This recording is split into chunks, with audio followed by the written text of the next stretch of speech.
Pernah penasaran nggak sih apa sebetulnya yang diuji di pelajaran olahraga anak kelas 2 SD? Ternyata ya, di baliknya itu ada semacam cetak biru yang detail banget. Hari ini kita bakal kupas tuntas dokumen yang jadi penentu cara anak-anak kita belajar bergerak. Jadi pertanyaannya simple. Apa sih yang harus bisa dilakuin anak umur 7 tahun biar lulus pelajaran olahraga? Apa cuma soal lari paling kenceng atau loncat paling tinggi aja ya? Kayaknya nggak sesederhana itu.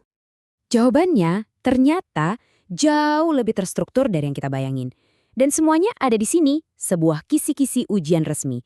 Yuk kita bedah bareng-bareng dokumen ini buat ngerti apa sih fondasi dari pendidikan jasmani zaman sekarang. Oke, kita langsung mulai aja ya. Jadi, semua pendidikan jasmani itu intinya dibangun di atas 3 jenis gerakan dasar. 3 gerakan fundamental. Kita mulai dari yang pertama. Konsep inti yang pertama adalah gerak lokomotor. Namanya mungkin kedengeran agak ribet ya, tapi definisinya gampang banget. Ini tuh semua gerakan yang bikin badan kita pindah tempat dari satu titik ke titik lain. Dan di kisi-kisi ini, contohnya jelas banget. Anak-anak itu diuji kemampuan dasarnya. Hal-hal yang kita semua tahu. Jalan, lari, sama loncat. Ini tuh ibaratnya kayak batu bata. Jadi dasar buat semua gerakan lain yang lebih rumit. Nah, sekarang kita ke kebalikannya. Gerak non-lokomotor. Kalau tadi lokomotor itu soal pindah tempat, non-lokomotor ini adalah soal gerakin badan, tapi tetap di tempat yang sama. Nah, yang menarik di sini adalah contoh-contohnya. Kisi-kisi ini secara spesifik ngetes kemampuan buat peregangan leher, muter badan, atau muter lengan. Ini semua tuh soal kesadaran sama kontrol tubuh kita sendiri.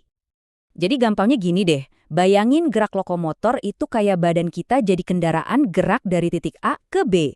Sebaliknya, gerak non-lokomotor itu bikin badan kita kayak patung yang bisa gerak tapi pijakannya nggak pindah-pindah.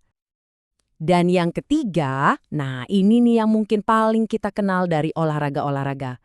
Namanya gerak manipulatif. Disinilah kita mulai nambahin elemen dari luar, sebuah objek yang harus kita kendalikan. Ya, pastinya contoh paling gampangnya itu bola. Kisi-kisi ini ngetes kemampuan kayak nendang, nahan, sampai ngelempar bola. Ini kan dasar banget buat main sepak bola, basket, dan banyak permainan lainnya. Oke, jadi kita udah punya 3 gerak dasar, lokomotor, non-lokomotor, dan manipulatif. Sekarang, gimana kalau semua ini digabungin jadi aktivitas yang lebih kompleks? Jawabannya ada di bagian aktivitas gerak dominan senam. Disinilah teori ketemu sama praktek. Para siswa harus bisa menerapkan dan mengkoordinasikan semua gerakan dasar yang udah mereka pelajari sebelumnya. Dan detailnya itu, wah luar biasa. Coba deh lihat gerakan guling samping ini. Tesnya itu bukan cuma nanya, bisa nggak kamu guling? Tapi dipecah jadi langkah-langkah yang presisi. Gimana posisi awal badan, tangannya di mana? Kakinya harus tetap lurus loh. Ini penting banget karena ini ngajarin anak buat mikir secara runut. Kalau gerakan rumit itu, ya gabungan dari langkah-langkah kecil yang benar. Tapi kalau kalian pikir ini semua cuma soal gerak badan, siap-siap kaget ya. Yuk kita masuk ke bagian ketiga dari bedah kisi-kisi ini yang nunjukin kalau tes ini tuh jauh lebih dalam dari kelihatannya. Coba perhatikan kutipan ini. Ini diambil langsung dari indikator nomor 5 di kisi-kisi. Katanya, siswa harus bisa menentukan tempat yang aman dan tepat untuk bermain. Ini bukti konkret kalau yang diuji itu bukan cuma otot, tapi juga otak.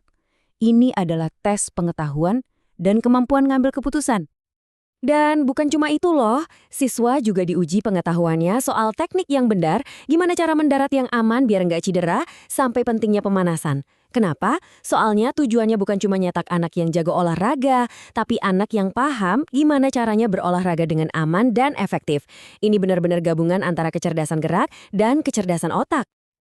Jadi, setelah kita bedah semua komponen ini, apa sih sebenarnya gambaran besarnya? Apa tujuan akhir dari kurikulum yang sedetail ini buat anak umur 7 tahun? Yuk kita simpulkan. Ternyata tujuannya itu bukan sekedar dapat nilai bagus di rapor. Semua detail ini, dari cara muter lengan sampai milih tempat main yang aman, itu semua dirancang buat membangun sesuatu yang fundamental, literasi fisik. Konsep ini penting banget di pendidikan modern.